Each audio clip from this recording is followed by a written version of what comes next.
hello, and welcome to our second hero strategy guide on the Dark Lord himself, Nevermore.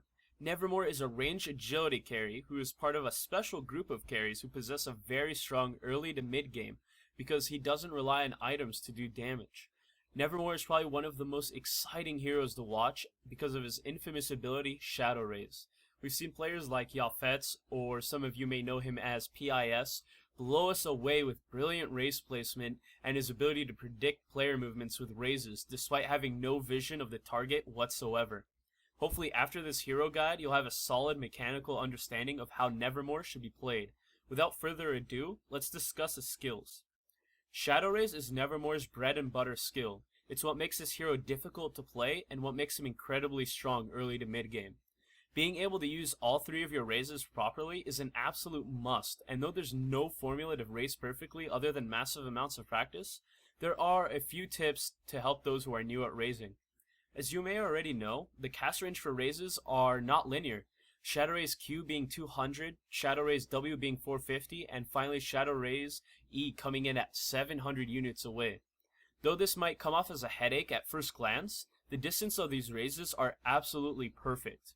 Raise Q is your melee range raise. This is typically the least used raise just because of its short distance, but this raise really comes into play when you can begin to force it with proper use of Blink Dagger.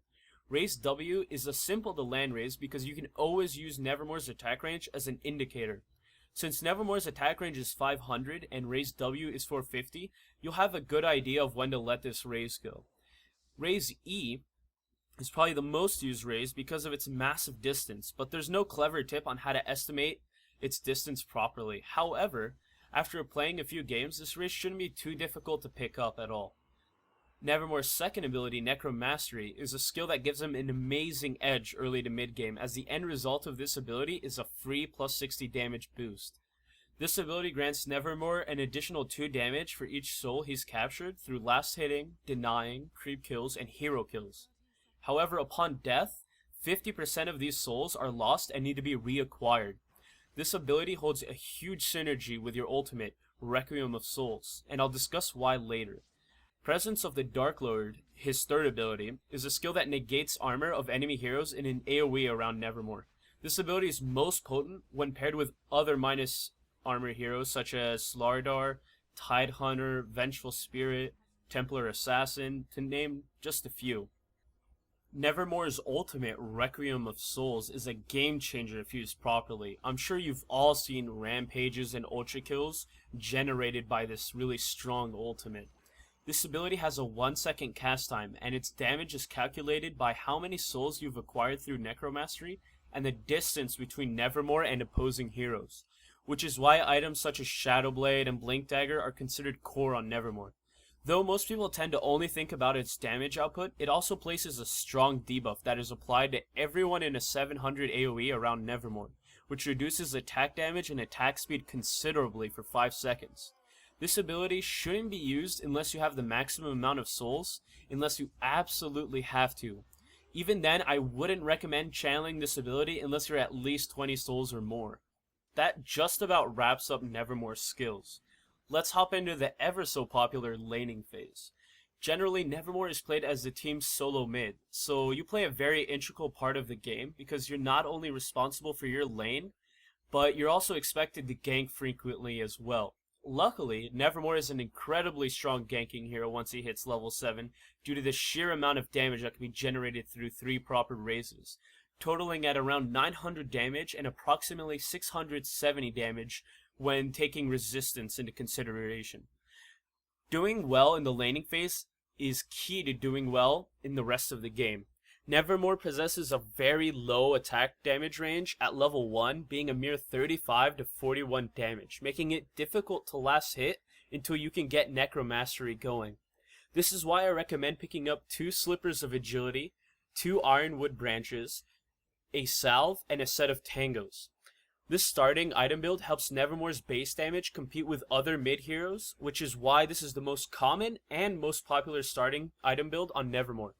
I recommend playing a few practice matches to learn how to properly last hit with such a low base damage hero, so that way when you hop into a real game, you'll be more comfortable to get last hits from players who are well above you in base damage.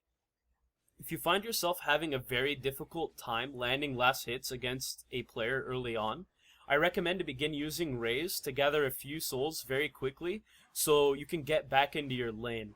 Starting at level 3, you might want to think about using Rays to harass your opponent. I recommend using Rays E as you can position yourself quite easily to hit the hero and not your lane. So that way you don't push your lane too early into the game, as that can result in a positional disadvantage when last hitting and can also set up the opposing hero to play more aggressively against you. The next item you'll want to pick up is a bottle. After picking up this item, it makes Nevermore considerably more devastating to lane against, as a bottle goes a lot further on Nevermore than it does when compared to other heroes who pick up the same item. The mana required for one raise is 75, and the amount of mana restored per tick is 70, meaning you can typically raise once per bottle charge. Despite this, you should never pick up a bottle first on Nevermore due to the dozens of problems this could generate, and if you're not entirely convinced, let me explain why.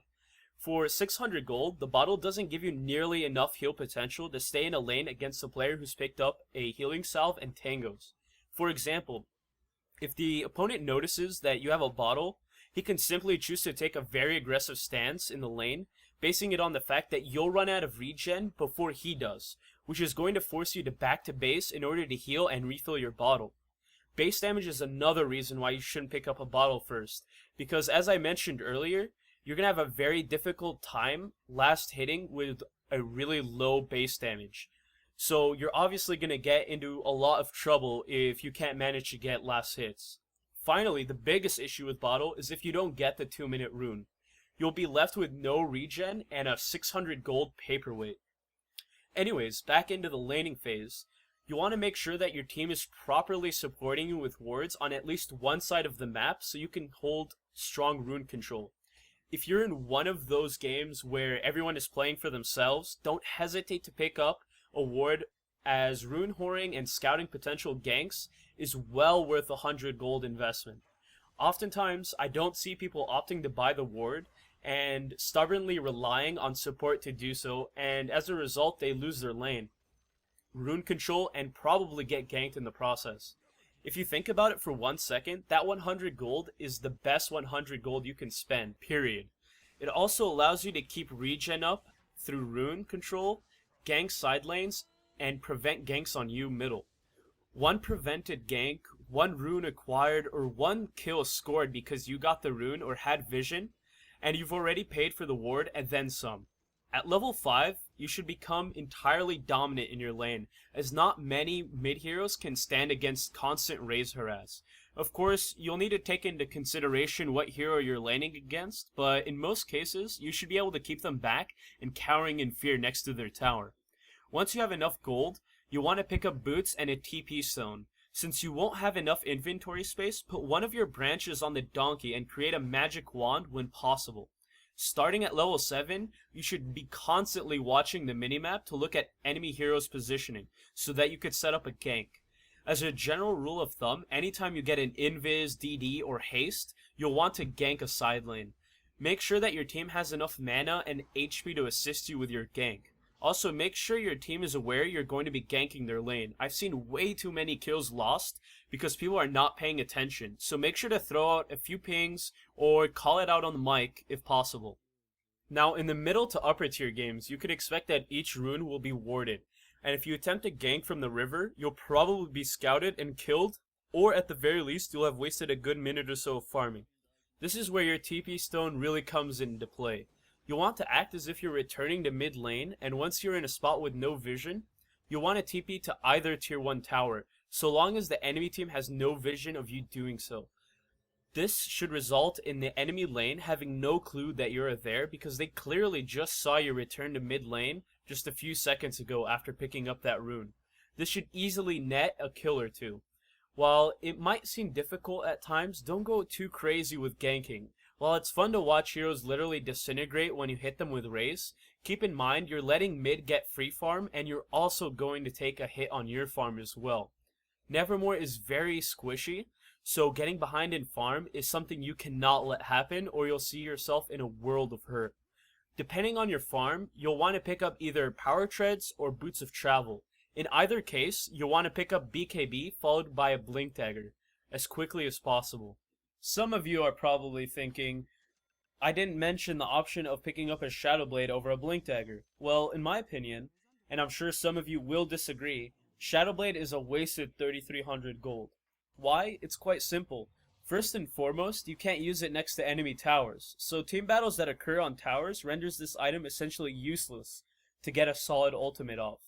Also, as you progress as a Dota player, you'll face teams who simply buy sentries and put them in the lane or defensible positions to stop you from getting close enough to use your ultimate or gank. Alternatively, some people like to use it as an escape tool, but this can also be countered by a 180 gold item called Dust of Appearance. Though Shadowblade does have uses in lower tier games, it's not worth the extra 1150 gold over Blink Dagger due to the ease of which it's countered. The damage you gain from this item is also quite mediocre because for the cost there are much better options to pick up. As a side note, in more advanced games, the mid-game item build differs slightly. As you and your team will have proper coordination, having a Blink Dagger is not entirely necessary to land your ultimate, as it is in pub games. You want to pick up a Manta style instead of a Blink Dagger. Keep in mind this build has nothing to do with skill level, but everything to do with who you're playing with. Once you've acquired a BKB and a Blink Dagger, you'll be at the peak of your power relative to other heroes' strength at this point in the game. You'll want to push towers and attempt to force team battles whenever your ulti is up. Nevermore plays a very important role in team battles, and while I cannot explain every scenario possible, I will give you a general idea of what you need to consider. Nevermore should never be used to initiate, as without proper positioning on his ultimate, he is considerably weaker. You'll want to wait for a stun, slow, or pull from your initiators, so you could safely Blink Dagger on top of the team battle and effectively melt away most of their HP. Note, it's very important that you pop BKB before you go in so you're not stunned or blown to pieces after your ultimate goes off. The next item you're going to want to pick up is a Manta style, because it offers strong movement speed, damage, and the ability to disjoint with its trigger effect, making it a very powerful item in every regard. Not to mention, the 3 illusions that it creates can help you in various situations. The items you choose to pick up next are wholly based on the game you're playing, and I'll attempt to give you a general idea of when to pick up each item. If you have massive amounts of minus armor synergy with your team, it's wise to pick up Desolator, and if possible an Assault Curse, as stacking minus armor has exponential effects. This means that the more minus armor that you accumulate, the more effective it becomes. You can also choose to go this route if you're facing a spellcaster heavy team, which is typically low on armor and HP. You'll eventually want to pick up a Butterfly at some point in your game, as it's an absolute must for any agility carry, but it's up to you when that timing occurs. If you don't go the Desolator build, you'll want to pick up Lifesteal next, but make sure that you pick up your DPS items first, as Lifesteal without the proper damage to back it up isn't worth your time. Something to keep in mind is that you don't want to overfarm on Nevermore. While he is a strong hero, given equal opportunity, other carries will beat him in the carry role. Make sure to take advantage of his strong mid and mid-late game. You should never waste time sitting in lanes ricing away, as in the later stages of the game, he only gets weaker as opposed to getting stronger. Now for a skill build, there's generally only one way to go about it, and that is the level raise at 2, 3, 5, and 7, and picking up Necromastery at 1, 4, 6, and 8. Only when you hit 9 does a choice really come into play, as some people choose to go with +2 stats, and some people opt to go with Presence of the Dark Lord. It's wholly up to you and your playstyle to choose whichever ability you prefer. At levels 10 and 11, you pick up your ultimate and then proceed to pump points into Presence of the Dark Lord until 16, in which you pick up your final level of your ultimate. Now I'm going to go over a few more advanced tactics using the hero, as well as a misconception or two. Abusing Fog of War is something every Nevermore player should get comfortable in doing. This is what allows you to easily land your set of 3 raises and pick up an easy kill. For example, if you notice that an enemy hero is going through river to top lane, you can sit at the top of the cliff and hit every raise as they walk up, and that should net you an easy kill. When chasing enemy heroes who attempt to juke you through trees, keep in mind there's not a juke spot on the map that can juke raises, with the exception of using tangos to eat through trees. So don't follow heroes through the juke spot, but rather position yourself in a way so that you can raise the hero as they progress through the trees. Make sure to time your raises appropriately, as the timing will be slightly different than heroes running in a straight line. I oftentimes find people using raise late into the game. This should never be done, simply because at that point in the game, your auto attack should significantly outdamage your raise damage. Even though you might not be doing 300 plus damage per attack, don't forget to factor in things like your attack speed and your minus armor, as oftentimes you'll find yourself at a point where raise is simply not worth the cast time. And with that being said, that wraps up this hero guide. I hope that you not only enjoyed the guide, but more importantly, learned how to play a better Nevermore. Don't forget to rate, comment, and subscribe.